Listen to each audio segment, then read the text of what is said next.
लेकिन भाई क्लास खत्म करने से पहले 1 मिनट में पूरा समझ लेते हैं कि हमने इतना पढ़ा तो नियम क्या था, कहीं आप भूल गए हो, कम से कम दिमाग में रिवाइज हो जाए। तो अगर कोई भी संख्या लिखा है,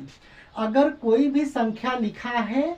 यहाँ पर देख लीजिए, कोई भी, यदि कोई भी संख्या लिखा है, यदि कोई भी संख्या लिखा है, यदि कोई भी संख्या लिखा है और उसके अगर इकाई का अंक, उसके अगर क्या हो दोस्त, अगर इकाई का अंक देख लीजिएगा, अगर 0 है, 2 है,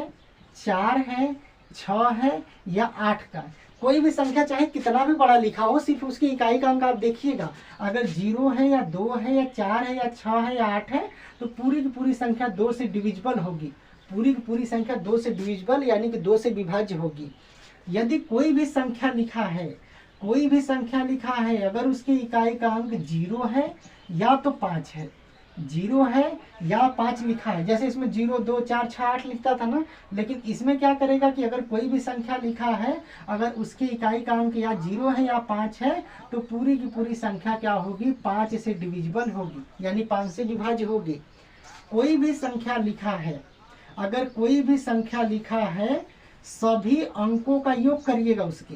कोई भी संख्या अगर लिखा है और उसके सभी अंकों का योग, सभी अंकों का योग करके उसमें भाग दीजिएगा किसका, अगर आप 3 का भाग देते हैं, समझिएगा, कोई भी संख्या लिखा हो उसके सभी अंकों का योग कर लीजिए और उसमें 3 का भाग दे दीजिए उसके योग में, अगर शेषफल 0 आता है तो पूरी की पूरी संख्या 3 से डिविजिबल होगी, और अगर शेषफल 0 नहीं आता तो संख्या 3 से डिविजिबल नहीं होगी। और कोई भी संख्या लिखा है उसके सभी अंकों का योग कर लीजिएगा और 9 से भाग दे लीजिएगा, किससे, 9 से। अगर 9 से भाग चला गया यानी शेषफल 0 आ गया तो पूरी पूरी संख्या 9 से डिविजिबल होगी, अगर 9 से भाग देने पर शेषफल 0 नहीं आया,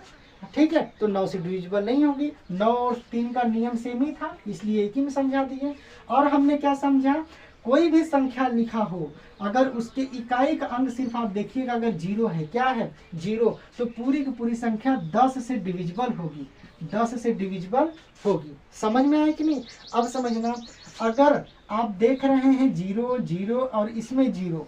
0 0 0 इसमें देख रहे हैं ना, तीनों में, 10 वाले में भी, 5 वाले में भी, 2 वाले में भी, तो आपके दिमाग में एक प्रश्न आ रहा होगा कि अगर इकाई का अंक ही देखना है हमें, अगर 0 है तो 2 से भी कट रहा है, अगर इकाई का अंक 0 है तो 5 से भी कट रहा है, और अगर इकाई का अंक है 10, 0 है तो 10 से भी कट रहा है, तो क्या कोई भी संख्या की अगर इकाई का अंक 0 है तो 2 से कटेगा, 5 से कटेगा, 10 से, यानी कि 2 से डिविजिबल होगा, 5 से डिविजिबल होगा, 10 से डिविजिबल होगा, तो हाँ सही है। किसी भी संख्या के अगर इकाई का अंक 0 है तो 2 से भी डिविजिबल होगा, 5 से भी डिविजिबल होगा, 10 से भी डिविजिबल होगा। और नियम है कि 10 का मतलब क्या है कि जो संख्या 2 और 5 दोनों से डिविजिबल होती है वो 10 से भी डिविजिबल होती है, तो इसका मतलब तो घुमा फिरा कर यही है। समझ में आया कि 2 से और 5 से डिविजिबल हो रही है, इसका मतलब ये है कि 10 से डिविजिबल हो जाएगी। समझ में आया कि नहीं? बाकी क्या है, नियम है, मतलब अगले अंकों का, यानी 4 का, 8 का, 6 का, 11 का, इसके अगले वीडियो में समझेंगे। ठीक है ना दोस्त? ठीक है ना?